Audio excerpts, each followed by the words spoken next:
నేను మళ్ళీ చెప్తున్నాను, ప్రాముఖ్యంగా యవనస్తులకు చెప్తున్నాను, ధనం సంపాదించడానికి షార్ట్ కట్స్ లేవు. చెప్పండి మీ పక్క వాళ్ళకి ఆ మాట. ధనం సంపాదించడానికి షార్ట్ కట్స్ ఉండవు. No, there is no short cuts for money. అదేదన్నా షార్ట్ కట్ ఉందంటే అది బైబిల్ ప్రకారం కాదు, అది బైబిల్ ఒప్పుకోదు. బైబిల్ ఏం చెప్పింది?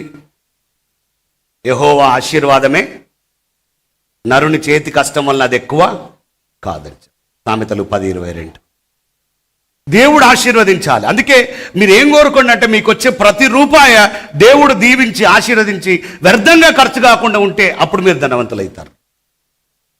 అందుకే దేవుడు ధనవంతులను చేసేది కొందరిని, తమ్మును తామే ధనవంతులను చేసుకోవాలని చేసి ప్రయత్నాలు చేసేది మరొకరు.